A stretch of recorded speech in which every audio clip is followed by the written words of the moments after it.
O te fia tala noi le lofa le mwha matala ino le tua. Le lofa turi roa le tua maulunga ile nei tae au. Ino o tau awha fio matala au mai le maota o le tua. Au le malae wha sino le au wha tua i le whangalo nei. Ma ua, o lea wa tātou mafuta ma le senga wha iwaso le luafi ma leono. I le aonga maulunga i whangaitua. E watu ele limo le wha tālofa. Mava ai atu foi o loo, a fio mai foi. Le mamanu o tau ainga wo ma au mea mamai. O te whata alofa ma whaafeiro ai atu. A sili le kane sia i pele i o maloto. A wā le oto i le liu mai i whanua. Malo le tāpua i whaaftaile no wtatalo. Ia i le whaawawino le tātou ngā luenga i laua fionga le toina. Vāne au le tātou taitei whono. Le pa ia lasi o lau whainga luenga i whaiwhi aua o a amolo tau au ainga. Ta inane fo le mamalu mai o le mafutanga tina. Le mamalu i o tau a fionga ti akono. Se i o lava i tū pulanga. O te tau fia i lea. Le o whaisina umina mātou to e sea. E le leile o atu feo fo whai le lofa. O lofa i aso na tātou lef toi fisotai. Ai o atu ia whai loa. Tell them that God loves you. Ia and so do I.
It's good.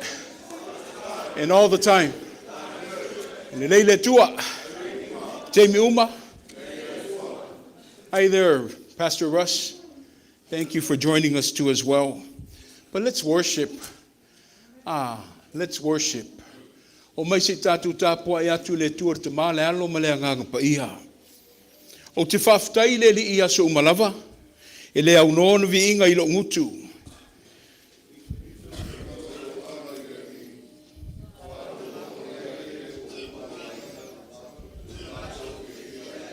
I o tō whanene e atu i le li whaatasi mau, ma ia tātu vivi i whaatasi i lona swafa.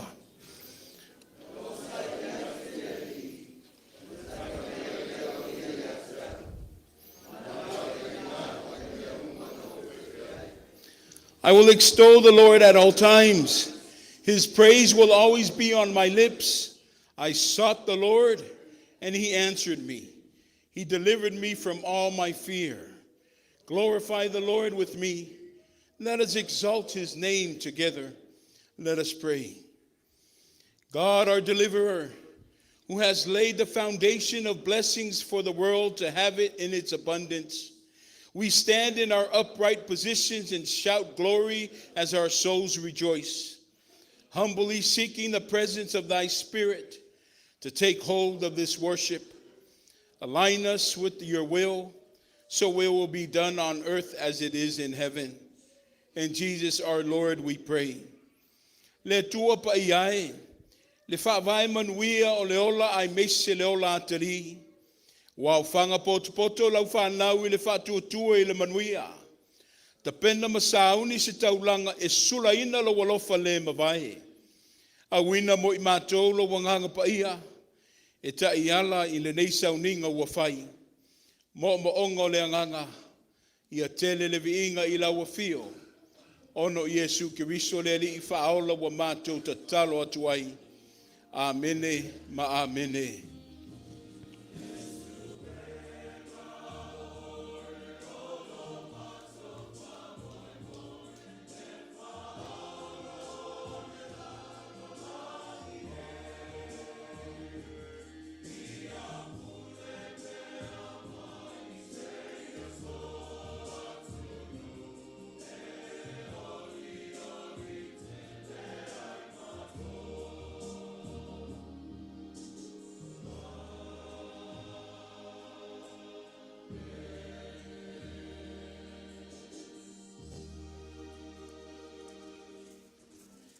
Ao, anga I mai lunga le. A wale te ingo le tātou rotu. O fōla uwa ai, pe fōlinga o mu le mōri le ai. Ma sanginga sulu mai lunga le pula. Te leo mauti nope o le ale ma fuanga. O le meo o mai le au whanga I tua ia mai ma latu mu I nei. O wha mu ai fua le. Le pula laa le whaife au. Ia le ha whaina. Tātou mu ia le nitai au manaso.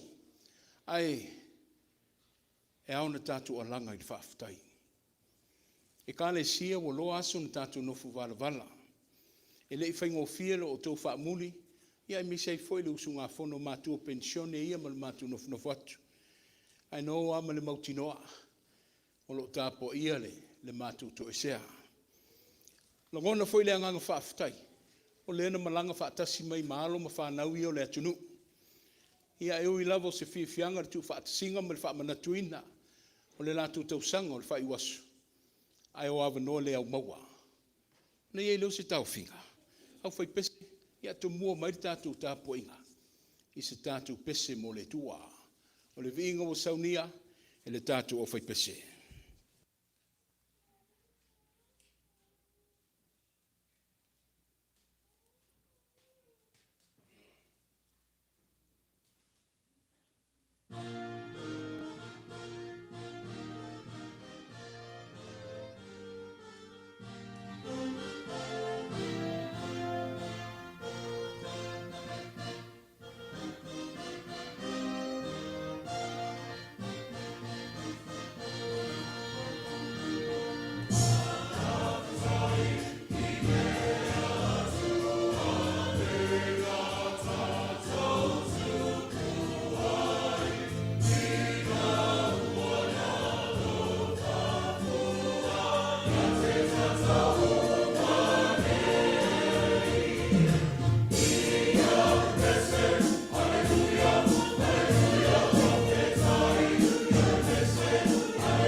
Ia, e kulai lewa. Kau kalafo i whaloalo. Tali kongo lewa mai ang whakulima ang whakalofa le sungal kai kai. Sungal ko inga ia ilama le pia i ko whaiong. Whawhela ilo ko pa ia malo ko mamano. Whamalon kukula au whawhaiva mangwiki. Ia leo kako whonga wa sangsang e pior kala i manguleni. Wa usau le wanga kiu, kau mai le wanga kau. Ulo ma maufu i lango le wanga whawa whalau. Ia wa malon whalau. Whalau lea leo kuka. Ile makango fia ful sau inga ngai kai au. Ia leo au ai mai le. Leo wa maulunga whanga i kua au whai waso lua ole o ongo. Kako mafuka ngai kai au. Ia le fo kau mai whangone. Whale ngā fulu al. Whala ngā mai ale karasi au au. Ngā sua ko eo kako makua whale nganga. Ia manau whainga renga i sunga i whaifi au ma au. Ia leo kako mafuka ngai kai au. Ia le vi inga lai fo i le kua. Ia iango whapeo. O sunga ko inga man whai kua ia mai whanga i kua leo ko mai kak whairu whakas i le ngai kai au. Ia. O fianga ngā o le nganga. Ai, o le kala lea si singa. O le si fianga o sunga ko inga man. Ai kua man manguia le kalesia. Manguia uma le kalesia. Menga ino le mamanga o kausanga o inga kuinga. Ai ele ka lea o ele inga. Ele ka lia le kua lang kausanga. O le o. O puer ka i o whangan. Ka koe kalesia lea o poliuri. O kumaros kasi o ki ngā o le kalesia. E koe pōsi lilo. Ia le se whai se roko. O le whina ngaro whai ko kasi o le kua. Le oa whea ele malanga ale ki inga fōru. E ngei vai kau. Ia, o le vi ingai fō i le kua ai. Mo le maunu ngā le singa ki a kongo whai pēa. Lo soi fua manguia uma le kalesia. Ia ngai ki ngā māku kua ma. Lo iai lava ngai ka mama ki ngā ro whaka o lia pē ngase ku mau kingo. Ia inga. Ia. Pē iango ko sila fia mo ka ko roa le whekalai ngā eri. A o loka usanga o ka ngaka i makua. Ia o mea ngai whenga iai. Pua ngā ma whainga kao leo ranga. A mea fo inga e lu iai kau wai soi fu ma leola. A wangi e mea whaka kua ma mea kako ke vai iai. Kau kua lea kua malong whina ngalo. E ara i kofi makiuke. E o skaini, ko whawhonga se upu mai la whionga le ri. Rea sau ngoa kako kumawha lea nganga. I aru mali manga. Whawhonga mali mungia. I au ngāre ngai ka po inga. Ia whawhkai lewa mali whaloalo.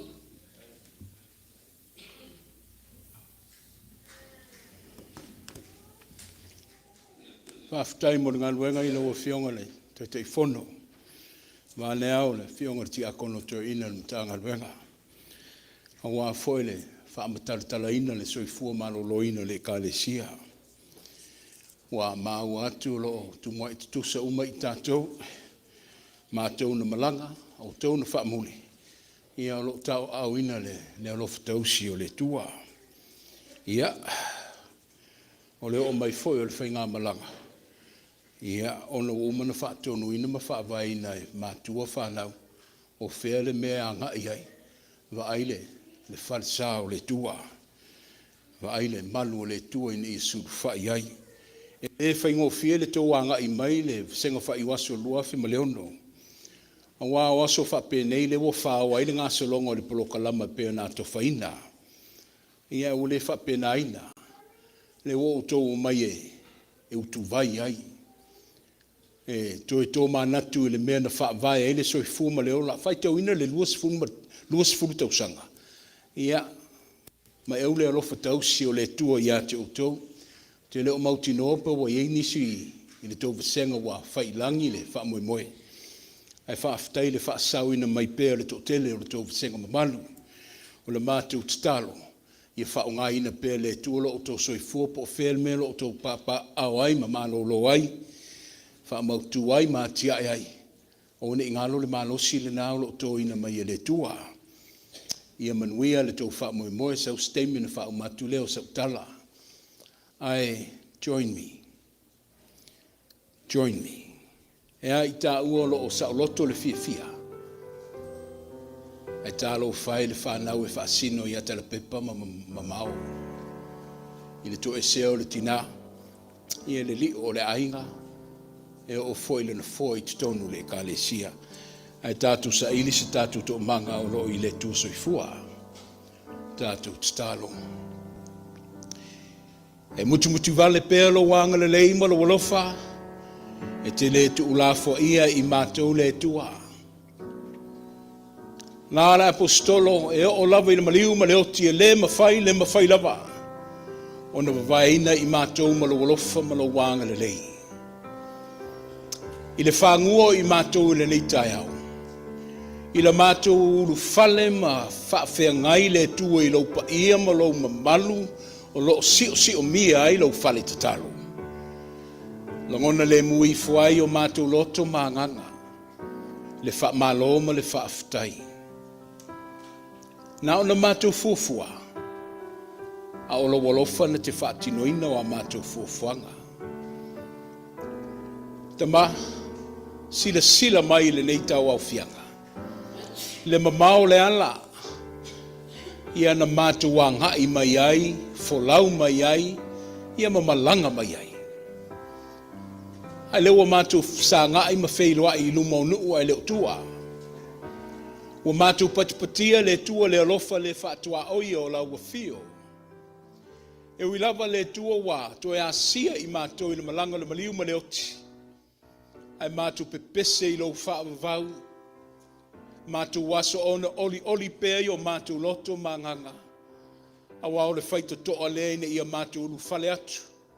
I lau mālo e whaavavau o umane e saunia. Whaaftai le tua mo le wheilo inga maalo ma whanau le atunu. Sa lilo i le manatu le a mātou maua se nei maaftanga. E wilava se lātou tō whaama se poloka lama wā tofa. Ia le tua. O lo mori mawina le anganga o lo tuto ina page tonu o loto mana latu soifua o wene ingalo la wafio. Whaaftai le toi taliu mai o le aus fono le ie i le manuia ma le file mu o la ue kale sia. E peo na mori mawaila mātou ta mātaitai ia o se tāpo inga le ie na alo whaiva ile mamalu le ainga o a mo latu au ainga.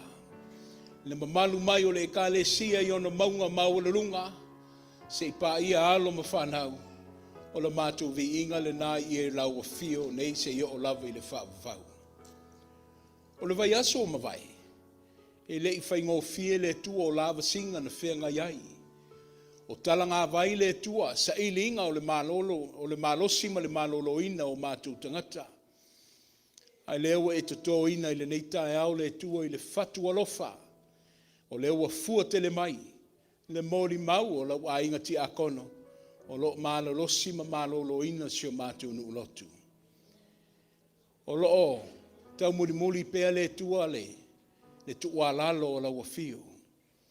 Le lalo langi lo ofta ia ima le fili maana au, te le foi teimi le tua la ngona i le musua.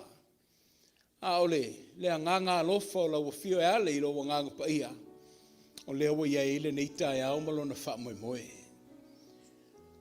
Mori mawina pea wa wa fionga, su e ma mātou whaita wina, te ufatu o mātou loto ma nganga, a wao le ala lea i le manuia ma le wha bavau o lau wa fio.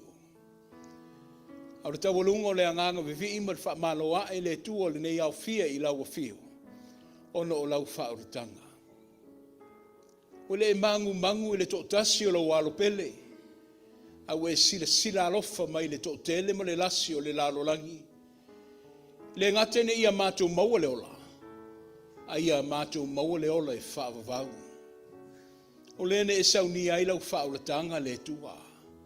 Ne e fo ia mai ai o ia e tōtasi o lo walo au le mātou whaula. Ina ia lavea ina i mātou mai le fili maana au. A ia mātou sāvavali ma le lotstele. Ia o loo iai la mātou lumanai manuia wa umane e saunia. Alofa ngia le nei au fia le tua. Mana tua ma le alofa, le maftanga wo ia. Le to e sea le ia sio mātou tina e pele i loto manganga. Manatua Genevieve, ai me sei foi na iona tua ngane mo lato au ainga. Manatua le mamalu mai foi o ainga iona i tu e fia. Ia ono le whainga malanga le li ie. O le malanga le tu e foi mai o le tina ia mamao. Ia fono ina le mafatia. Ai a fusfusia i lato i lau wha mawhanwhala. Te patau lai le tunga mautu ufua. Le manu malo mai le oti ma le tunga mau. E mātou te manu malo whaatasi atuai. Mātou whata i lau a fio o au sina le tuo la mātou mawhtanga nei. O whaatutunga tāle soifua ma le malosi. O tau mie le tele o temi maaso no o ngase tu ngā. Sa ili matangi pēr i lau a fio wa o oe le fo maisili. Anga le leile tua ma wha malolo ina. Wha fo isia ma te lui le soifua ma leola. Ina ia umi ma leva i pēr la mātou mawhtanga. Alo whangia le tua o a mātou uso a malo. Le wha moe wa umana wha tātia. Ia o ngā fo i le tua se mātou mawhtanga. Sa mātou utu ngā vai ma lau a fio le tua e tō matau ina ai le sāwalinga. Ina ia tau lau le wha moe. E le umi le mawhtanga. Sau stemi o le atala lua ai ma toi taliu. Malanga fi le mū lau a fio le tua. Ina ia tau a au ina le lātou toi foi. Ia saunga le mū. Ai vi ia i pēr oe Iesui me umma. O loo sauni atu foi a mātou whanau. A wale a mātalia le tuo le nei tau sanga onga. O nisi foi o alo ma whanau le nei lau ele wa mamori atu. E wha wawina le lātou tau ma whainga le tua universite ma onga maulunga o le lalulangi. O whele stete o loo lātou walalala ai ma tā mwhai ai. Ia alofa ngia ma malutia i lātou umma le tua. Tapa le tua i le fatu wa umma na tito. O a onga wa umma na whaeina e mātua a inga ma whale. Ia langona pēr i o lātou whilinga whai. Le tua lalo ma le tua musu le tua. Ina ia saunga le mua i lātou mai o lātou whaiva. Mana tua tama whanau le atunu. Toa o Samoa. Le whaingofia le lalo langi o loo iai le nei vaitau. Ai wa tuina atu le soifua le totele. Le vaenga au le militeli o Amerika nei. Ina ia malu pui ai. Fafo i ai. Ni ese a inga le tua i le vao malo le lalo langi. E mangu le soifua le tua ma le ola. Ia tue fafo i mai la to i le manuia ma le ato toa. I le tapo inga o ainga. A fioanga nuu ma e kālesia. Mana tua le au ngā lana le fia ai ma le fia feinu. O le mawhai na maua se fia fianga sa loto. Ia ona ua pangatia le tua i le au whalolo. Ia ua vesea foi o latu ai ati tau le tua no le pule anga o taitai o malo. Mana tua ma le rofa i alango maluina i lato i lautu noa. Ai a saunia e pēr lau a fio le ala ina ia maua le wha moe. Ai mesio se manuia lau tele. Tama, e le ngato o mamau o mātou wha vau ma wha no ai. Ai tele foi o mātou tau a inga wō ma e masani. Wa e wala awina i le nei vaitau. E le se ua lau pule, sa ulele lau finangalo. Ai na o le nei. O ne ina nefu ai le sila ma le mātou va ai. O ne i whai titi ai foi le ola ina le mātou whatutua. Ai au mai a pēr le tua le whaalotu tele. E maua i lau wha mai senga ma lau wha mawhanwhananga. Ia o ne i a whai nai le sāwalinga le tua nga i luma. O le soifua tau ma whai a lau whanau. We've come through a portion of our worship. And we will always give you praise and adoration for everything that you have done and you continue on doing in our lives. But we plead for the blessings to be upon each and every one that's in your house today. For that we come with many wants and along with our silent needs. If you see that it is fitting not only for your will and your purpose, but for the well-being and establishment of our homes and our lives and the person themselves. God, please show your will, show your love, show your mercy, and grant us our needs and our pleas. Strengthen our faith so we may be better stewards of your kingdom. Teach us not only how to love, but how to forgive as well. Give us the virtue of being patient. Let us see the good that lies in everybody, especially to be there for the needs of others.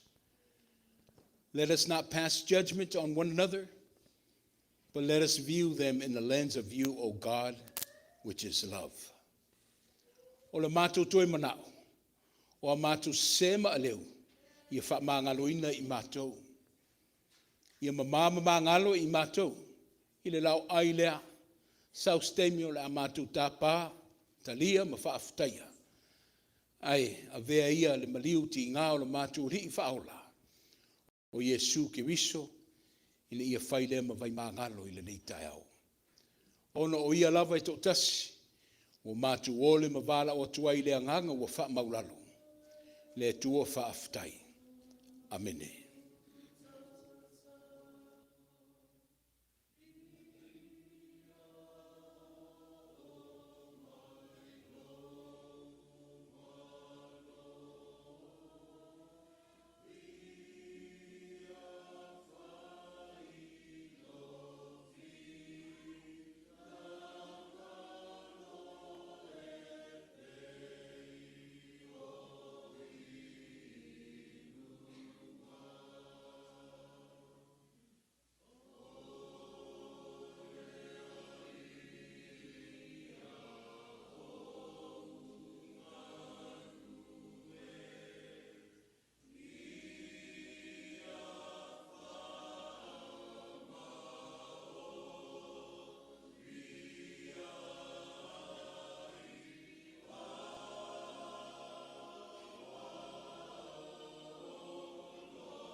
O le whaitauina o le tuspaia.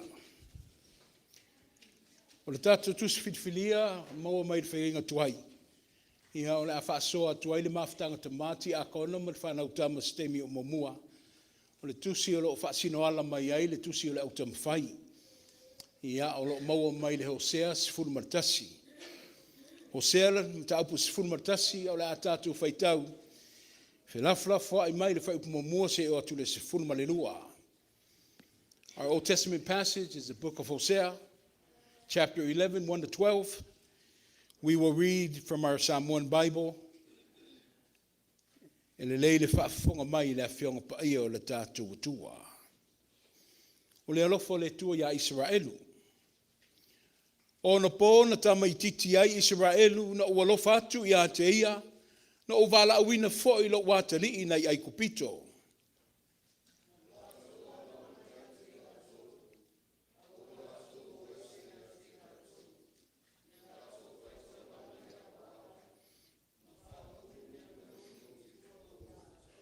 No wa o ina e wharaima I savali.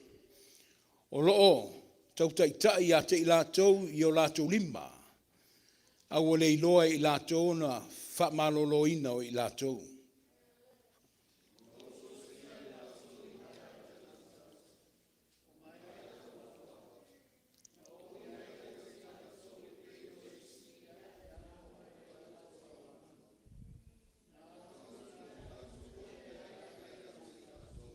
E le toi foi o ia I le nuu o ai kupito, ai avea le asuria mo na tupu, a wā wa le maa whawhai I lātou na toi foi atu.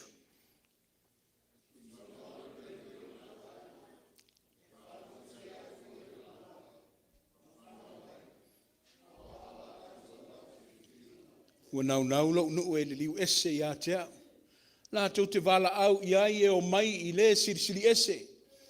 Ai le ai se tasi e vivi atu ia te ia.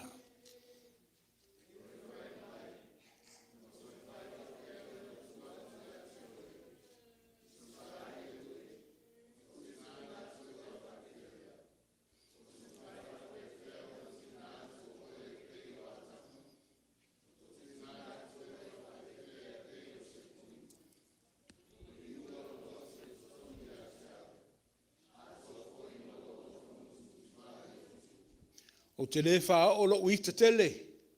O te le toi wha o matia e wharaima. A wā o au o le tua. Ai e le eisi tangata.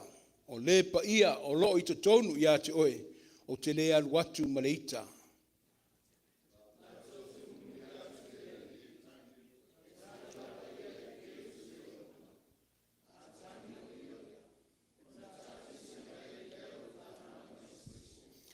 Nā tau te taalise mai e peo se manulele mai ai kupito. E peo se lupe fo'i mai le nuu o asuria. O te whaana nofo fo'i a te ilatou i o latou fale. Ua wha pea mai ai le li.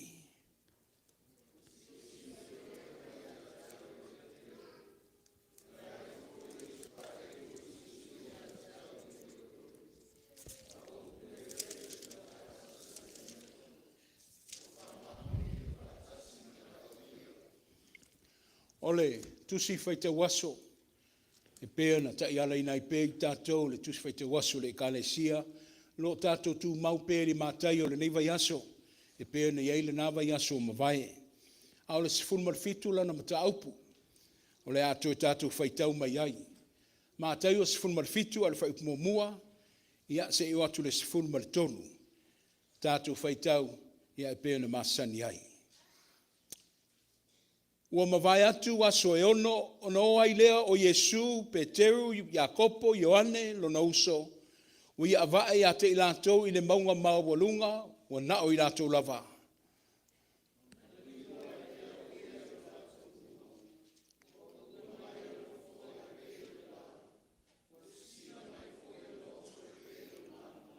Whaauta foi, ua whaali mai Mose ma Elia ia i latou.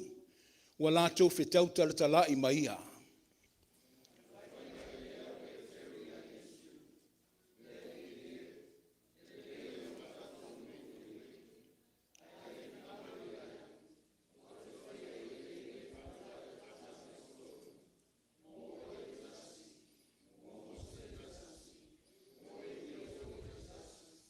Whaauta o le au popula ua uwhitia i latou a o tautala ia. Whaauta foi. O le si ufafonga mai le au a whape mai. O lo wante li i pelele nā. O te fia ia te ia. I o tau whaalongo ia.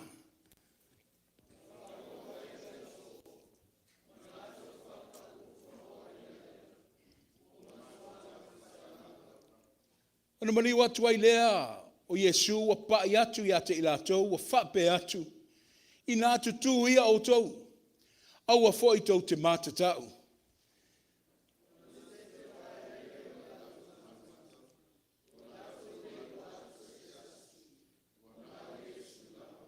Wa lato o ifo i le maunga o na vavao ai tu ai leo Yesu ia te ilatou. Ua whape atu. Aua. Aua ne o tau tau atu i se tasi le mea na vaaya. Se ia toi tū mai le atali o le tangata mai e woti.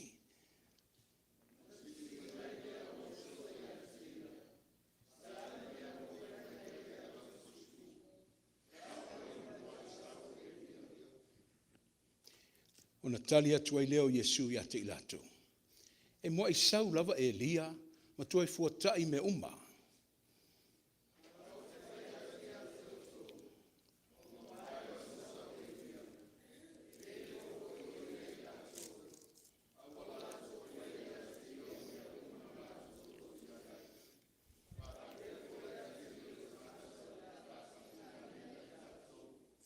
Whaitau pēr.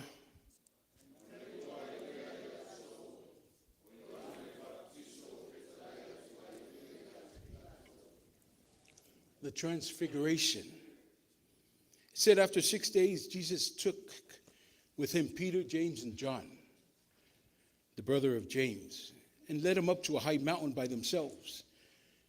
said that he was transfigured there, right before them. His face shone like the sun, and his clothes became as white as the light. Just then appeared before them was Moses and Elijah talking with Jesus. Peter said to Jesus, Lord, it is good for us to be up here. If you wish, I will put 3 shelters, one for you, one for Moses, and one for Elijah. While he was speaking, a bright cloud enveloped upon them, and a voice from the cloud said, this is my son, whom I love. With him I am well pleased. Listen to him. Le tua o upuia atu fatasi mo le matu iloa ia o le atu popole leo le anganga mo le mafufau ai so swani mai a mai fa tonu mai a wina mai lo wanganga ile ia matu mo se mala manga ia wa fionga matu fa nga ina wale ni va ya somala na savalinga ia ila wa fio pele vi inga le fa manuma le fa netanga nei se yo lava i le fa va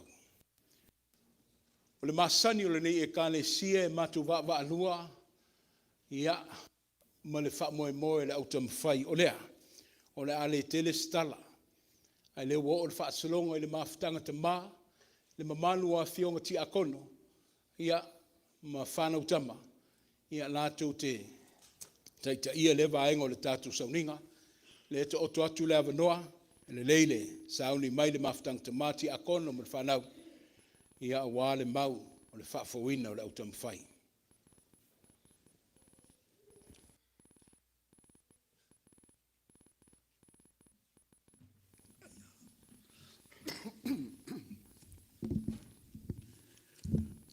Good morning, church. Ia e mo lava tatu whaafoil vi inga mo whaftai tatu tumalangi. Whaftai lona lofa malonga lei. Ia ua whaftai foi lona lofa lave ai. Lona tau singa. Ia ua lima taita ina mai to soifua so matu holo foi. Ile nei sa pati. Ma lola soifua mau malalangi ma whata lofa atu. Malu kako e kalesia Etena Fou. O tau ia sa whai malanga, welcome home. Ia waktu foi le lima whata lofa iu so malo, pa i latunu, whai man tatou whai tapo inga whata si Mataio. Vernon, Matovu Senga, can't believe it's been 20 years. Welcome, Vikings. Ia awatu le whaftai i le Mataio, ia wafo le ni avanoa whaftai atu le sunga toina, ia ua maole avanoa mātou te mātou whasoa foi. Ia wafo le au tamawhai po le whaafowina. Se matou whaasoa atu foi, ia wale tatu savalinga po le tatu olo tamawhai. O le ailei walau atu le matou vaenga o mai sumai luma nei. O te taofi, it's a good idea to give a little bit of a backstory. Ia wale matou mau nei tae au. O le matou mau pinsa noi le tatu tamawhalenganga. E mau mai le tusile a Hosea, the prophet of Hosea. Il nei vai tau, this time in history is roughly 730 years, maybe just short of 800 years, ai le whanau Yesu. Il temi lea ua umulu soifua le tupule o Solomona. Shortly after umulu le soifua o Solomona, and Israel was split. It was split in two. I le tūlea I mātū na whaingo ia Israelu. The 10 tribes were in the north, and they were named Israel. I le tūlea I Saute, there were just two tribes left. It's Judah and Benjamin. Yeah, in sa whaingo the southern kingdom was known as Judah. Israel to the north and Judah to the south. O nei whai taimi, there were other neighboring kingdoms who tried to conquer Israel, try to take over Israel as their own. At this exact time, olo saoni mai le malole Syria to come and take over Israel. And this is where we meet the prophet Hosea. Sa whaongaina le atua Hosea and his life as an example of his undying love his forgiveness, his patience, I le whanaunga lea Israelu. Awa le whanaunga Israelu, they were flourishing. They started to worship other gods. They worshiped silver and gold, and they were big, not unlike Judah, who was still small. But amatanga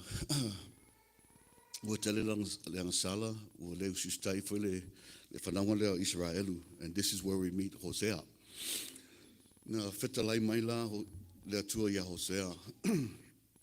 Ia 5 years and e whaisa na wā I le whawhine talitane. In plain English, that translates, go find you a wife that's a unfaithful wife. That's probably the kindest way I can say it. Find yourself an unfaithful wife, a woman who's unfaithful, make her your wife. Whetalai mai le tua whaima o wā, le whawhine e talitane. Mai e whai foi, mau whanau, le whanau o le whaitaanga. Awa ua matua whaitaanga lawa le nuu.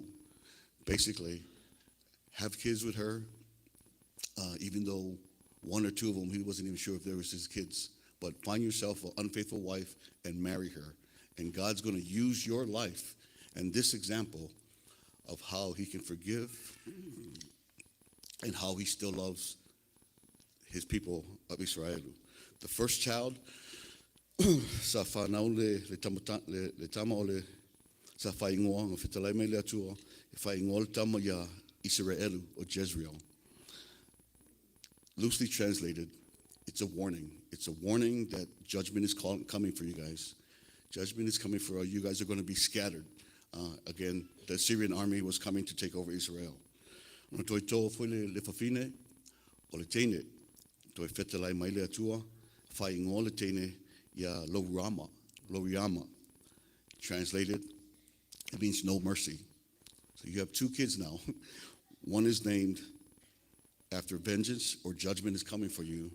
The second child, ole tamatene, whaingoa, translated, no mercy for you, Israel. Ona toi tolo le whawhine le whātolu, toi whetalai mai le atua, e whaingoa le tama ia Loama. Loama translate to, not my people. Kato whaitau le tusi lea, Hosea le matapu mua, no, not my people. Le tusi mai, e leo sot nuu. Name your kids that. Name these 3 kids that. And you will see, or you will hear, at matu faso atu, ali tu atu le awanoi le sungala ia fuimono, o ile le fai masui le matu mau. You will see how God still loved his people. He still loved Israel, but he needed to show an example through Hosea and his life. He asked Hosea to do a real unthinkable thing so he can use you as an example of how God still loves his people, even though we fall short again and again. He still has undying for his people. Yeah, al ni taime ya vala watu ile maftanga le vasenga ki a Kongo ma tama uma al tato ai ngalotu tato e kalesia ye si sumai duma ai sei tamu fail tato mau ya wa tato saunino ne yaso sumai.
Se tu pala pe ona fa la wi lo atu le matu tai tai I ole anu moni lava le nao le mātou taumwhainga, o le mea se mātou mori mau, mo se mātou whapipi.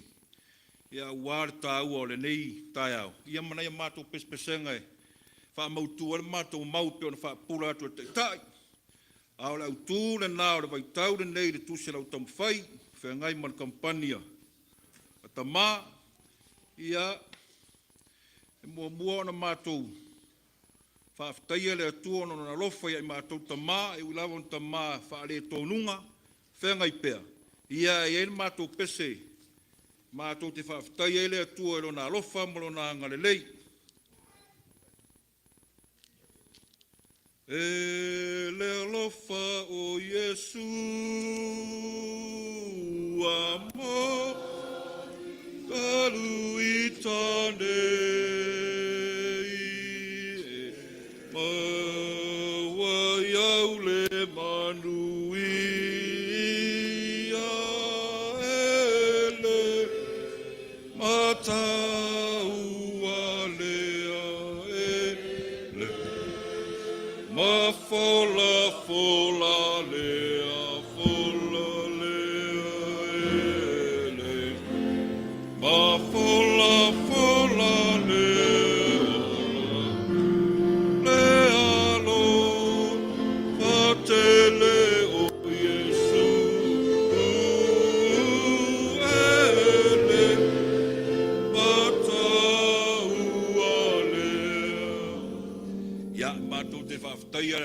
Tua. Nona lofo i tamā, o le taitai o le aso le nei, pe ona i aere tusi, o le whaatau oina e tamā le manga mua mua le mta upu. O le atua e soifua e whaavavau. O le ano le whaimene matua e wharaima, o le mea tā ua tātou pipi po o whea e wharaima, po o whea tonu i ere mea tau e wharaima. Ia o wharima o le atali o Iosefa, tala masani, Iosefa le sfulua i eile, tua inga o Israelu, le ana whanaua manase, mai le whawhine ai kupito, ia whanau ma wharima, to lua i eile ana whanau, ia le ana whamatala atu le mātu taitai, o i la ua neina, mapuna mai tua inga o Israelu, le ana taitai ale tu i mātu, a ese mai ele tua yuta, le ana whaasolo mai na ngafo Yesu. O le alofa ia o le tua ele. Tangata nei, o whaamanuianga tuu ia Iosefa. O le winga o le noa wharaima, ina ia toe fua tele mai. O whaamanuianga lana tuu ia Iosefa, le ala mafua le tala lea. Ai, o Iosefa lea o le mapuna mai ai Mose, o Mose mapuna mai ia Levi. Ao, Iosua lena toa lua ma Mose, Iosua lena nai mapuna mai tu ainga le wharima. Ia i loa le mea nā, ia o le talaangala, lena mapuna mai sala elu lena ta ia le tuo, le tu le mātū. O le alofa muti vale o le atua le tau mai le mau atama. Le whai mai ele mau le matua atama. O te efari mai, o te mawhai whapewhea, o na tuuina atu o e peio a tama. Tuuina atu o e whapeio se poima. Ua liua loto i te tonu ia te a toai, ma lo ua lofa e muti vale. Lo ta ua le muti vale. O le anu moni le nā, ile ia malama, ile a lofa tele o le atua ia Israel. Lea lana, na hopo i vai taune. O le alofa le nāna, awina mai perfecta nei, lea la na ho mai le vai tau le nei, oi la perfecta i o tātou ia nei vai tau. Sua tātou tuspa ia ile. Mataio iwa,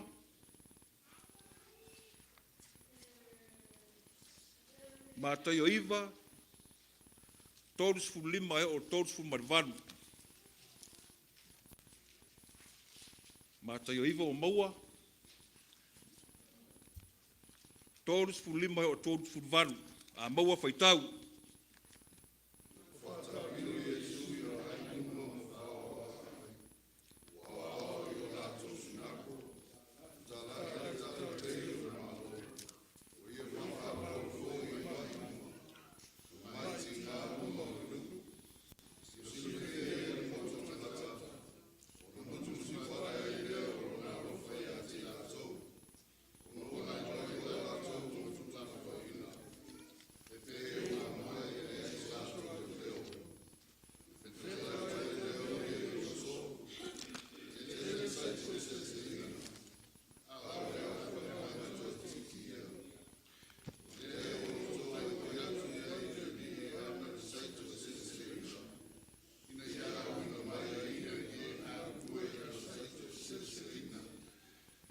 o le me fia whapipi e mafutanga tamā o le whatau ina o le muti vale.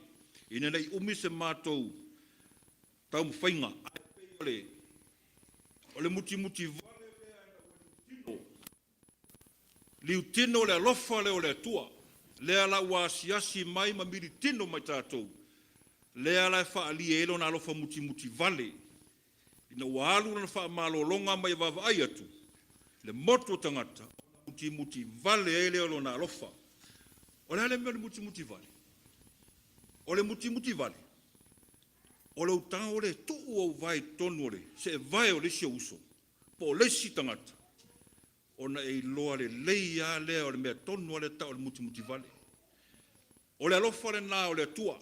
Mai le amtanga. Le ala ua li utino. Le ala ua wha tino Yesu. O le va aire na Yesu. Le ua li utino le atua. Ua sau lava mbili tino mai tātou. Ia tātou maua le ola e whaavau.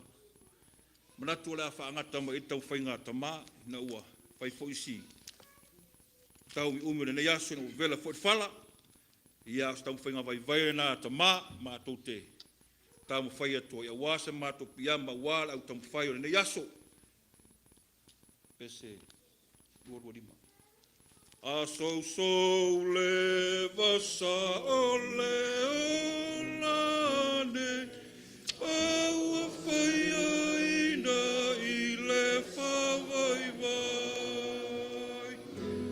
Ba whau i mea e te manuia e te ofo te le ai ma whawheta.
Tele tātou au kampani nei aso, mafutanga tamā, whaafitai tele tātou te tai o au kampani, ia manuia tele ia alumanga lo toyo tātou sapati le lofa maranga leile tua la malolo atu kampani tamā. O le taavale o le saolele sa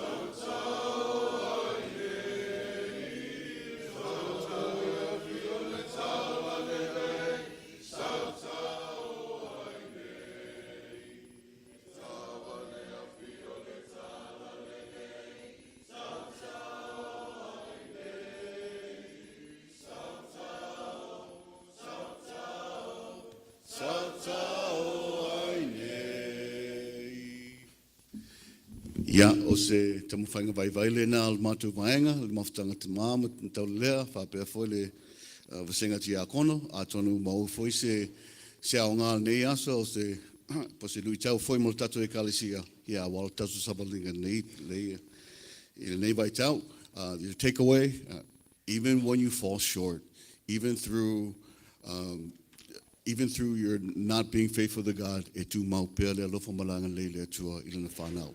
Ia manu e tele lau sunga taitai, manu il tatu sauninga, soifua. Ia, e apa atu whaatasi o tō au. Ia, O te manatu e, wa lava matatoe le ngā ruenga.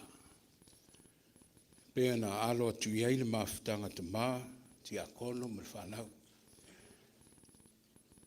Ai, olo o iei foi le papolenga ia te au wau lo foi no tu uaringa ruenga. Lewa foi le whaia o whaiva matiute. So on Saturday, just give me about 5 or 10 minutes. O te fia pa i lawa i le tusi whaita waso le katato e kalesia. O whaunga ina le vaenga lua ma le iwa i le mta upule se fun marfitu. I le tusi a Mataio from whapelon whaitau ina whamai. Ona Liua i lea. Transfigure. Liua i lea o ia i latou luma. Ua papula mai ona whawhonga pe o le la. Whamai o si singa foi ona ofu pe o le la. Mai ona latou o ifu ai lea i le maunga. Ona vavao lea Yesu ia i latou. O whape atu, aua.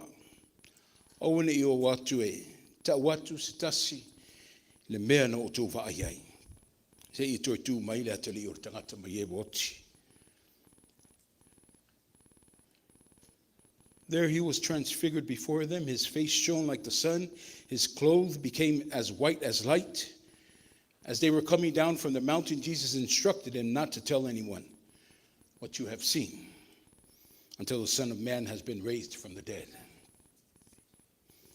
Ole manu lauti ole liua. Ole mtaupu le na ole neita ao pe ona fatu langaina. It's a transfiguration of Jesus. They were en route to Kapernaum. Ole olo anga ele malanga Yesu le malauso anga I Kapernaum. Kapernaum is stasi lea a ilonga. Sa te lea ili whasoa ma wawenga ma mana sa whaia Yesu. Ai foi lea na whai mato o manga o e mawhatia ma saisaitia I a monga ma mafa o leo langa. O le ai fo mai e wha malu malu ai e Samoa walo whangia. Before they were en route, manatu Yesu se ilato wa fe lava. Jesus took them on a detour and took them up to the mountain. Tartununga wha iutai e le maunga. O le malaya lo o fio ai Yesu, le tua. Le fo mai le salamo, fo mai e wha sanga e o mata I le maunga, a wau ina e tō mai ai le fsosoni. O lo fsosoni lea. Let's go right into the passage. O le tala le liwina o Yesu I lunga le maunga. Jesus' transfiguration on the mountaintop, that miraculous event that took place where Jesus was transformed on the mountain before three of his disciples. He shows it to these three that Peter, James, and John, what has just transpired. The transfiguration of Yesu I lunga le maunga. Leo wale liwa nga ilona tino pa ia, malona tino wa mamalu. Just last week, ole Mataio po le vaiasu le tuonai ole te eno Yesu. He wasn't accepted and believed within his own community and his own family. So that's hovering right now. Ele o talia ato to e tangata Yesu. So Jesus is looking for a fan base. Jesus is trying to make the crowd accept who he is. He just took 3 of his disciples. Wa avena o le toi titi o I latou I ona sofa mai wo o I le alavaso, mai wo I le maunga, mawalunga le maunga, transfigure loa. Liua ese ai le o ia. O se vaainga matua matautia ma le o fofongia. E winga ese le transfiguration a Yesu. For mai Mataio. O na liua ai lea o ia I o latou luma, mai o popula mai o na whawhonga pe o le la, mai o na ofu o na la for mai o pe o le malama lama, le whaamatala ina le transfiguration lea. O se vainga matautia ma le mawae. Mai o Yesu a popula pe o le la. Ai ta lingo ai le siu whawhonga mai le langi. O lo watari I pele na. O te fia ia te ia. o te ia o tō whaalongo ia te ia. Pe ona tātou te awina ina wa maia, mai ona lātou whapa whao ai lea. O le auto tolu ia, ua matua māta tau lava. Well, you know what, people? Si o le pa ia man mamalu si le ese o le tua, e na te whaatuli vaina le tangata. O longona na e o le tangata le whatau vaa. Ia ona ifo to e lea lea. Pe atu whawhengai man mamalu si le ese leo le li. We all succumb to the almighty splendor in the presence of God, acknowledging this transfiguration. Whawau le tala. Lena ta ua Mose ma Elia. Mai watutu whatasi ma Yesu. 3 prominent figures of the Bible. Mai watutu whatasi ma whetau talatalai. Mose represents the guideline lena a mai ai Israelu mai le past. Mana tua le ta ialaina o tu la fono. Le represente Mose. O Elia for mai o Elia lena representinga le vasenga o lau perfetta. Latou na perfetta ino le li'i leo le Mesia leo le alo le tu soifua. O le vaia lao Elia ma Mose ma Yesu I lunga le maunga. O le wa tau lau le wha moe moe. O le wa ato tino le tama. O le whailonga, o le wha mau whailonga ina o Yesu.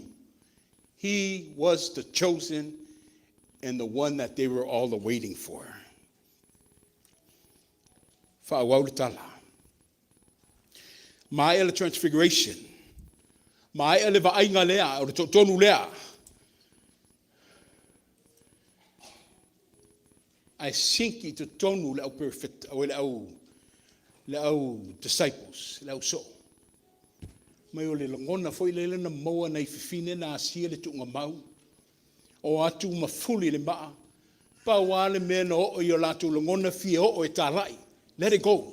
Share aloud. That's what was in the disciples at that very given moment when they saw the transfiguration, when they saw the 3 prominent figures. And for mai le tala, o tau fititu e Yesu.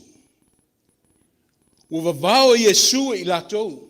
For mai le ali, awane I ta watu se tasi le mea wa o tau vaai atu ai. O le facilite le aisea ua vavao e Yesu o na so. Ia awane I whailoa, awane I tāla, I awane I ta no atu. I le mea leo latou mori mauma vaai ai. E leo le nau ta inga me le natura masani leo le tangata. Pe a whai wana whaia se ngā luenga le lei, mana mauli mau se ngā luenga le lei, pa wale meo le fia tu rai alu I tā rai. Whailo atu, tā lai atu le tala lea. E le ono le ma losi e lea. E ono whailo I le lalolangi ma tangata uma. Remember, he wasn't accepted yet. But why stop them from going proclaiming who he is to help build up that fan base? I live for my Yesu awa. Awa. There's times in life, people, where we need to configure what truly is God's will. You need to identify o atonu le finangalo ale ali. I le tatou tala, e le o le finangalo lea Yesu. Because o Yesu ele mita vale. Ele whaaliaria vale lo na mana. O le tau finga Yesu, that's the world. O le vainga le nā whaale lalolangi I a te ia. Awa o le lalolangi lo whaana nau I le pao, le pule ma le malosi. A leo le malosi lea na sawa Yesu. E hao na talitonu ai le lalolangi. That wasn't it. See, Jesus does not want people to believe and accept him because of his might and his power and because of his ability and his divine nature. That was far from Jesus' concepts. Al finangalo Yesu, ia talitonu mo mua tangata I lana whiau. I'm pretty sure many of us are sitting in the pews right now. Maybe some of us, we fully don't truly understand Jesus and his message and the purpose why he came about. Now Yesu ia ola le tangata i le malosi le sili atu. O le fsilia o la malosi le sili atu. Na sau Yesu e tapena le ola whaleanganga. Sau tala no atu le mafutanga la uleo ana nafi. We're in a spiritual warfare. Mele tupu le so, we're in a spiritual warfare. E le ngā whatia su tā malosi ma se iloa. But we need to draw assistance from God. That's what Jesus is doing here. He's equipping his people before he departs them. Ta pena le ola whaleanganga. E au mai Yesu le amio se I whawhai le ina le amio. Wa mai Yesu le ola ina ia toi futa ina le ola. Jesus wants a life that has been transformed through faith. Sa ili Yesu le ola wa liliwina I le whatutua. Toto Yesu le loto ina ia maua le loto wha maulalo. Ia maua le alofa tauwhi mau le loto wha mangalo. Ma ia iloa alo le file mu. Le fatu le na Yesu. Oe whaingofia lava na tātou taritonu. Whaingofia na whataritonu ina le lalolangi ilona tūlanga mamalu. Ia I mese le mana ma le malosi lo o ia umia. Au manatu Yesu se whamomua le mea te tau na whamomua. Ta pena momua loto tangata I le alo le nganga. O le winga tonu lava leo le vavau ia Yesu I lato o wene I o e talai. O wale o atu e talai ma whaiatu. Le mea sa lato mori mawai. Ai se I moa I ta pena lo lato soifua whale nganga. Toi titi au ma on sai mai. Ma ele le liuina o Yesu. Mai ona lato ifo mai ei lea I le maunga. Ao lato disen mai le maunga. Manao pe teru e. Lato au mau pe lunga le maunga. Mai pe teru se Yesu. O te fausia ni whale apitanga se tolu tasi mo oe Mose atoi ma Elia. Tato no nofo au mau I lunga le maunga le mea maulunga. You need to identify the will of God and the will of God, Christ. Fetalai Yesu. Ele ai. Ele o le finangalo lea le tua. Ele o le maunga na fio mai ai. Ai na fio mai I lalo le maunga. I le mea lo loto I ma awai tangata. Ele I mae ala unga wenga. I need you guys to go forth and continue la unga wenga lea. Se le au whatu tuae. Le mamanu e le au fia le nei tae au. I me se o tolo o sila mai le unga lau penga tu wailangi. Se le I sau Yesu e nofo I lunga ni mea mawalunga. Ele ia fio mai Yesu I se maasala falafa. Ma wha mai pa epa mai I lona mamalu. Ele I sau e fio mai. I le mea lo nau waitangata. Ina ia se te la luma. Ai fo mai na fua mai le soifua mai le fale o manu. Le fale le amana ia. Fo mai na fio mai se militino mo tangata. Ioe. E tā ua le taritonu ia Yesu. O io le Mesia ma le alo le tua. I lona mana, ai metsi lona mamaru. Ai sili atu I leli. Le taritonu le lalolangi. I lana au nanga I tangata. Jesus wanted people to believe and trust in his humanity, in his service to the people. Now tai le ia talitonuina o ia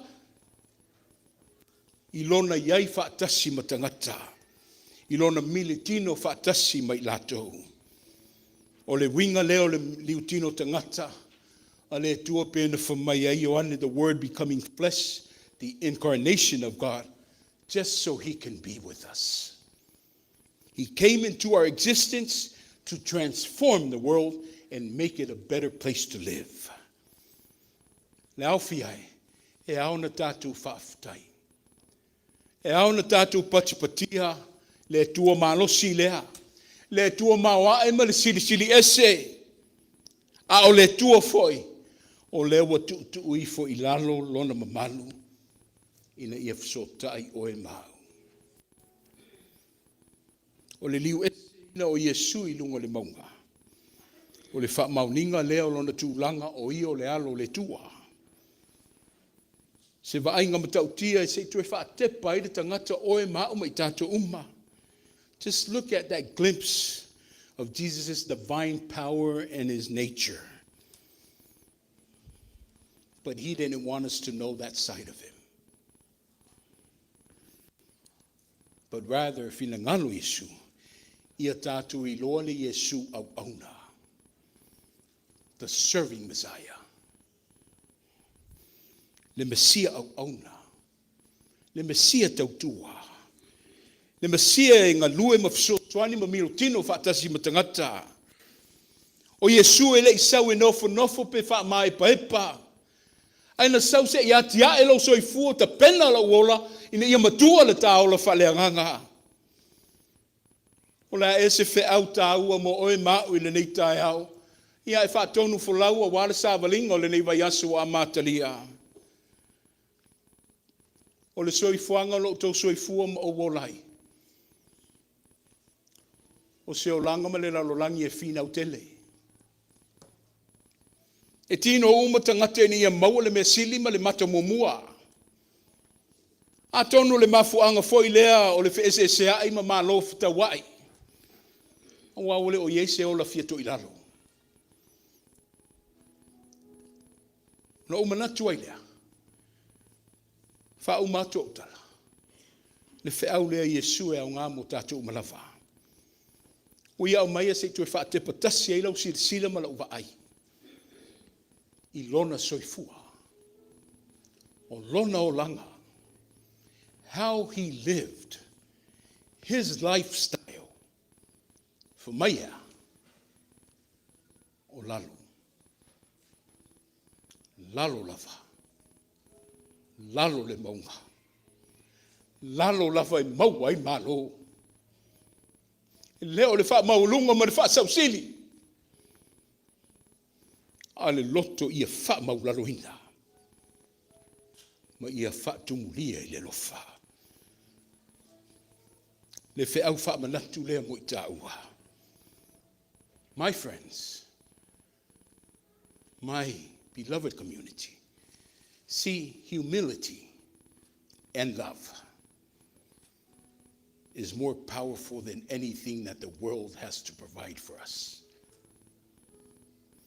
It's not about how good you are or I am or we are, but it will always be about how great he is. Yeah, we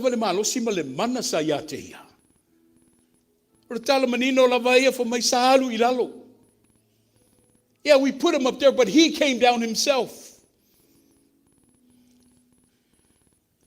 O le tua lalo foi le mo I tātou. Whaaftai le tua le uwa vai atu nisi o whanau ele I sauni atu mo aonga. I'm glad you guys are here. O le fsoswani foi lea mo o tou.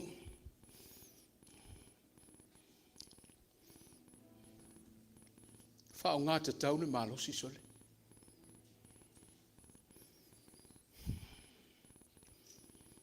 Ia lule leile tātou malosi.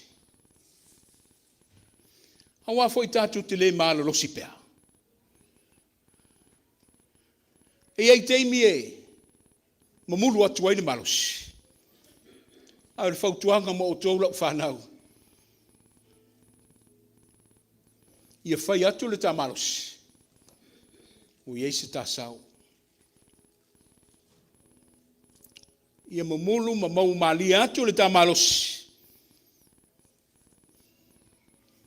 O Iese tā tautua. O Iese tā haunga. I te tonu o tā ainga. I te tonu o tā whale. Ai mese ai le tua malona finangalo ma le ngaluenga. Iesu o lau pule lea. Ta mā o lau whae a ea le whaaftai. O waole. O lau wha maulalo. Ma le militino wha tasi mai matou. O leo i eile lau ailea. O le sila sila i lau pa ia ma lau mamalu sili sili ese e meise le lau foanga mamalu. Ai wea fio mai se ita po e atu le sala lau le lalolangi. Le ne italia i le hala i le sa tauro. Ina ia matu maua leo la. Ma maua atili ai lava. Manuia tele le nei vai aso malana sa valinga. Ia tau au ina i le tuolo o tau soifua. Le vasenga wha i waso lua afe ma le ono mai le vasenga ma le aonga maulunga whangai tua. Vai le tō malosi. Vai le tō malosi au ngā. Fatu lulu le nei tai au ma le asu. Sila le soifua ma le ola tupua e Yesu. E le olunga. A o lalo. Amene. Se laus ful marfitu. O le viinga i le tua. A sauni mai eile a inga ti a kono fa mone.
Alofa tu no ai.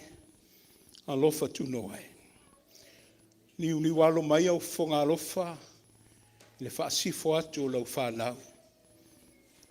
I le tumtumunga ma le tawalunga le mātou tāpua inga i le nei tāhau. O le lau ai. Le lau ai e whaavai ai le soifua, a o le lau ai le tua ua whaima vaipuna. E utu ai le soifua ma le ola ma le malosi. Ai le i mātou walo atu le tua. Mātou tuli vai i lau fio i le anganga o ai.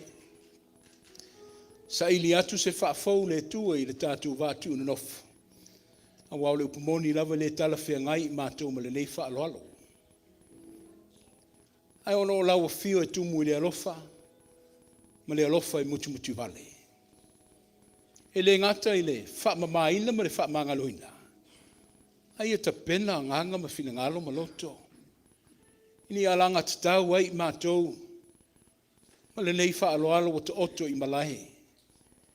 Alofa ngia le au whai ngā luenga wha sosoa, o le avai ma li maina, wha ofuina i latou i lau paia ma lau mamalu. Ai mese o lau whanau le atalia. Ia whapena ina wha atotoa ina o mātou loto ma le anganga. A wale talisua o le leitai au le ie. Mātou manatua ma le alofa, le tootele o le mātou mafutanga o le mawhaina awai. Ia i pelo file mu, ai mese lo wanga le lei whaabavau mo i latou. Ono Yesu. Amene. Ma lo le ono sai, whaafutai le maupapale. La la apostolo mai o te whaasoa matu inatu i ate o tau le mea na maua ia ue ia.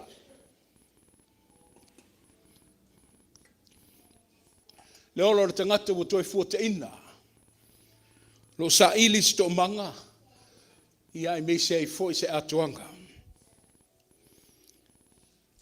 Fumaina tula i aile li i luma lana au whai ngā luenga. Maina i tango ai la aweto masitia i o lato luma, whaaftaia le tua i lona sirisili ese, tofi, ma whaapea i ana saunuanga o lo tino le neiwo tofi e whai masui o tau, ia tātou whaila nei mea ma whaamanatunga i a te ia. Mai ale tau maftanga, ni ia tango ai lea i le ipu, mua i whaaftaia le tua, ma whaauau i lana saunuanga. Whea ngainga. Sila fia le le Yesu le o toi tele sana teimi, tai au a ena o le a whai elfina ngalo le tua mo ia. Ai tala noi le upu le whea ngainga. O le ipu le nei, se i toi o pongi mai uma o tau tutonu. O le ipu le nei, se i toi so ai le tātou vātu na nofo mai ia. Mai o aso uma tātou te ai, o aso uma tātou te wheinu ai, le nei lau ai, e tātou te whailoa pea, le maliua le tātou li whaola se i toi a fio mai. Upu i o saklameta, au le longona vai o le au auna, ale Etena Fou o leo lava tāpena, o sau nia le lei le mamalu nei o ainga ti akono. Ai se i tātou muona, ave le whaasao i le tua. E pēo na lātou whaia i le lava fiafi. Whaaftai la reto le a, wha leo ina e tongiola, mua ni Liua. Whaaftai le wainga le a wha leo ina e tuitele, lua tasi. O le wala au, tō mai o tō whingangalo se whaapi whaatasi mō mātou loto. Ai tātou whaaftai le tua, ono lona sitiri ese. Tātou ifu matatalo.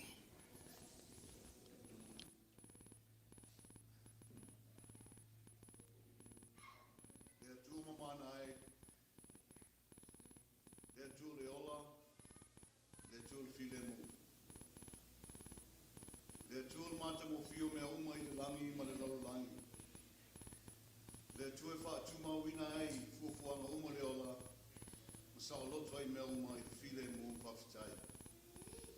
Whawhitai lo lofo malawanga te lei, whawhitai lo pule tō malo pule whasoi fua.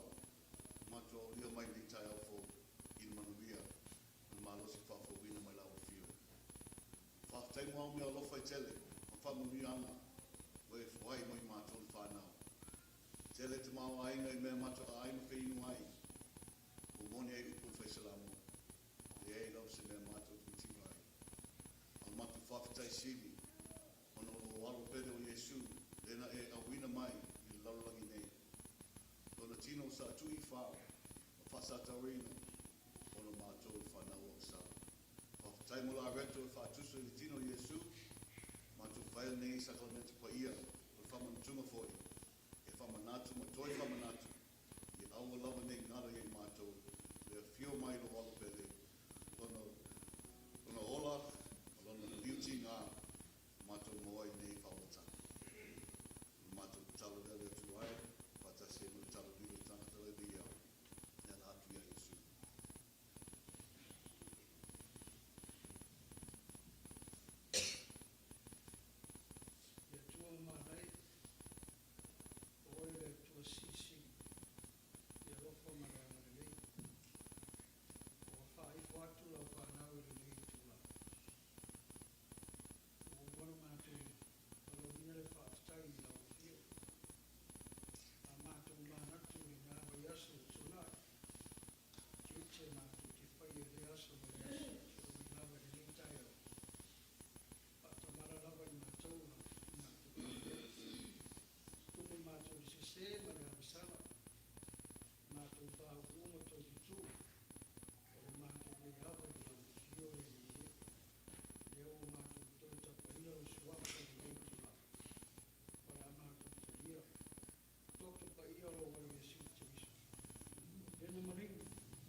Tawa awino no sai se tatu talia fatasi fa mole.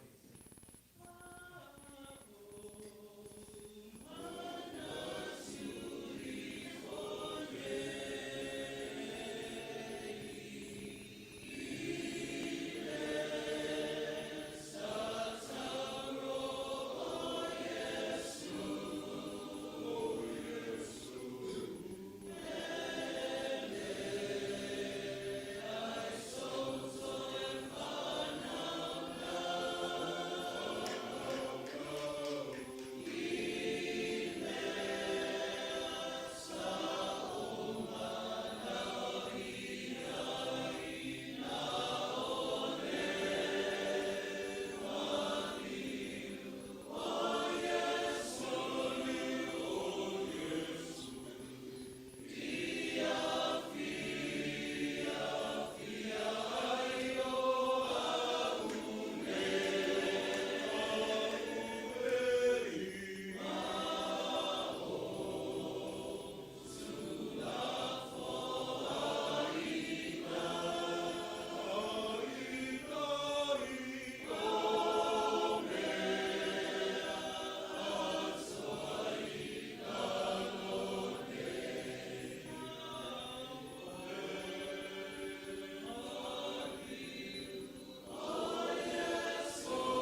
Mai le talo. O ni tango i lea i la reto masitia i o lato luma. Mona tofi. O lona tino le nei o tofi e whai masui o i tātou. Ia tātou whai le nei mea ma whamanatunga i a te ia i a sa uma. Tātou te ai ai talia ma le anganga whaafutai.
Tātou mo mo wha no mati. Le wha moe le nei tai au. Le wha moe ni e tātou tāpā le lau ai pa ia o le tua. Whamai o le lau ai e wha fau ina i le tangata. Mai o le lau au e le lau ai e mā ngalo i me uma. Au le lau ai e fua i e a fua i le tai au fau. Timanatu. A tonu le tali leo le tua mo i tātou le ni tai au. O ana nafi, to oto ma lafo i nuu le taulia. E o maia le soma le tai au wa whaia le tua. Tātou samina lo nanga le lei. Ma lo nā lofa whau au. Samoa e ka le sia ma tātou uma. Ta lia i lo wanganga whaafutai a te ia.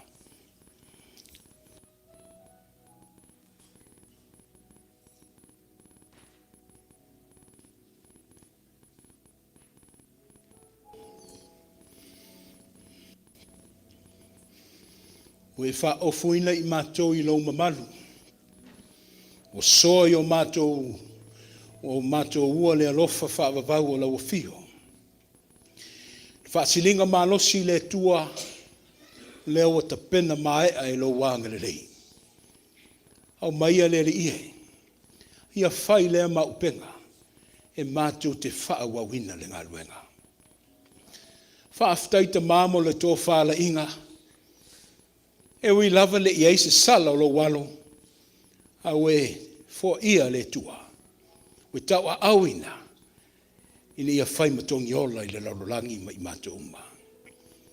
Au maia le fau lewa po ina mai le nei tae au ma le tali ngā sua o le Congregational ma Samoa. Ina ia fau ai pēla lātou sirsila ma le mātou wa ai I ati oe. Alo whangia ma wha awau le mātou ola tau mwhai. Wha ato toa le mātou wha tutua. Ma oene I mātou ngalo le tua le soifua ma le ola. Na ola ima soifua I Yesu Kiriso le mātou wha ola. Ono oia. Wa ala tuwai le mātou wha aftai. Amene.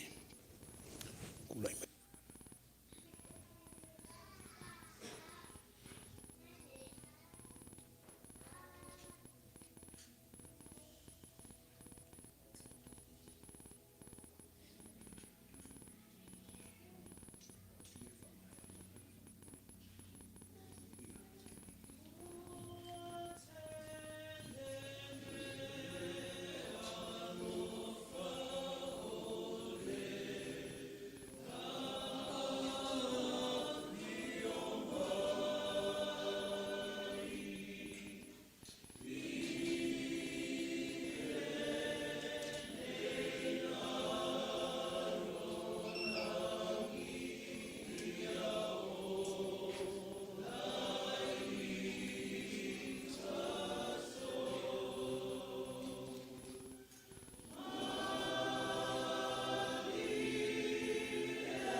Whai ule nei sauninga le pese, o saunia le tātou o whai pese o le viinga I le tua.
o mātou toe so lia lo pa ia ma lo mamanu.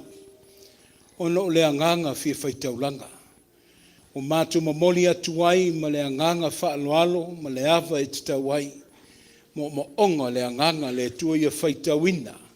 O iei se ai o le neitai au ma le aso. O lautaulanga e atoa ma le nea i laua fio. A lofa ngia whaapa ia matalia. Ai au mai alo manuia le tua mo lau whanau i le whaatuatua. La tōna sa sao ma saunia. Ono ke wiso Yesu wa ala tuwai le whainga taulanga. Amene.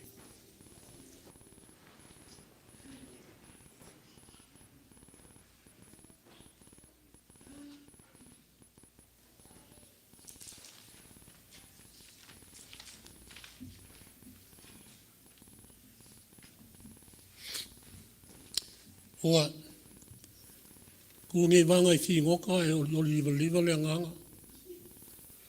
Oa o kau mai le leifa polpolo e peo whikalaina le o luma o whale lea. O mako whakulou lea I pa I o Samoa. O whafonga mai lunga ngalo lea. Kulou whai kupu mai e wa fio mai ma. Ako whai kaulanga whakasi ni ngei ka eo. Whakulou ko I o ko pa ia mo ko mamana. Ai moni aku le nganga o whafkai. Ino o ko wafio mai makala au mai. Ka kau sifa kasi kaulanga I le akua. I o mangu maungo ilo I le ele o le kenga whaunga o ko wafio mai. Wai mai upu ar kusi. I le mwhai onku ual ngā perilanga I aku. Ma pe ngāne la ngonga so Samoa lava. Whia lava mea thia fio ai ai. Ai a olo le whas I le asa. Ma kuri maka ngau leo se wharasae. E a fio iai e kapo iai. Ia le peo ngai ngi kai hao. Whawhikai kele. Lo manu vo I le iko le awa le suako le sunga le koe inga ma le whaikua. Pa ia ngau le telefau le sui whai au ma wao. Ki a kongo ma le mawhikanga ki ngā. Pa ia sa wo ngau le akua. Ia le wai umanguia kako kapo inga ngi kai hao. Ngala o ko kapo inga. Pa pere ia. Ma puanga ia rawa ma koko. Pea whekalainga rainga kai ma le whana mango. Se iau le Liua wasa nga kongo le. Whikai kunga le koina ni kai au. Oni. E mai, e le kau whaafulu inga le pasinga. E se awai le ofer kau kai makparpara. E le kau lai e fo le mao Sofia. E si e ilonga waa. Ua o le whaivora kau kai e masangi ai. Mai o waa o kai pingi. E ngoko ai moanga. E longo fia laman kau kai e makparpara.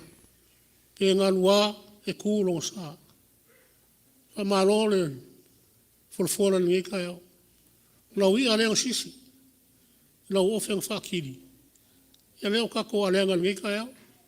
O oma walu filufi a warka liuka marka poinga. O wha malo whai o whaiva e lau sunga al koina. Wa whikai whika ai kua. O le mako ka kalo whai pea. E alofa le kua ma manko a ka whalo lo so I fuor kingo. Na I whai maro roi ngai pea ki uki ma whaiva. O wala au I ngai lo so I fuor. E le ngaka I kukongo le kenga fau. O le pūlenga fo I malmakanga renga. Ai kai ngangi le kare si au au. I manguia pea o lua whaiva alo filima. Manguia sa mau wa fio mai. Fa pere se whamakalanga. Ngai. Karoi. E le se koa ngai ali. Ale kare sia. Ai fa pere se ngonga. O fa saungi ali sunga koa inga man whai kua. Sina se elengi wha kau waalea. Fa isa o kau kenga le uri. Le whai ngā malanga le mai o. I ngu kele le whangai kua mea o fio e lau kasi. Ia, e lima se lau lea wasa o kau kenga o le uri. O ngai kua I whaiva le so. Ia ia manguia kua fuafuanga uma pe o kou su makala au mai. Alofa le kua. O fiu longa ngang pa ia. A wala uma ka koke au ia ngei vai aso. Ia sao pe alo kou soifua. Maru so mako ola I le lofa le kua ia soifua.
tau a inga o wa aia pea nei o tātou mālolo a sesi mai.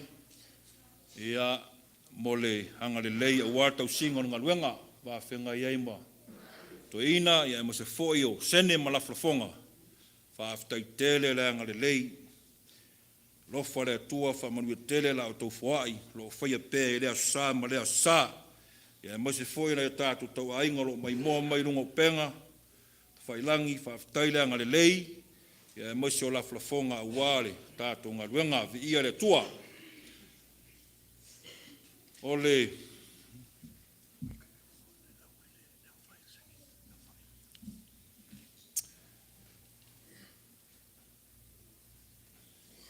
ole a whai o tātou sene le aso nei pa tasi le afe lua se lau, tasi le afe tau se lau 5 tālar tātou sene.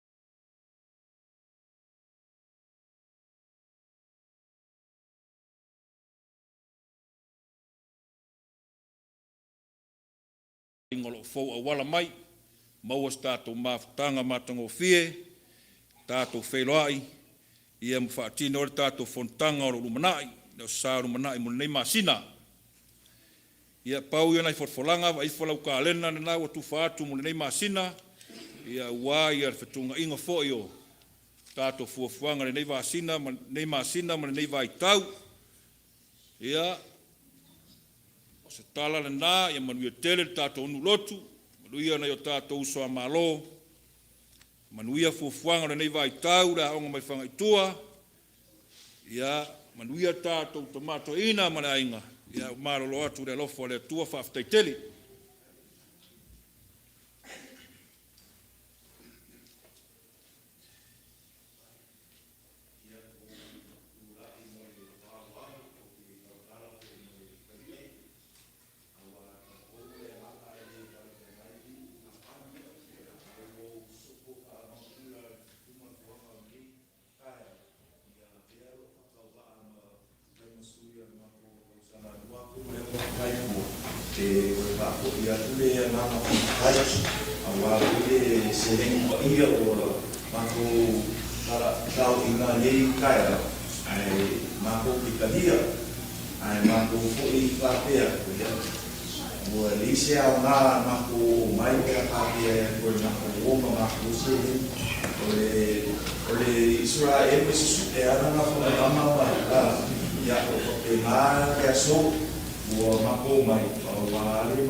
Ole vasenga fai raso lua fe maleono.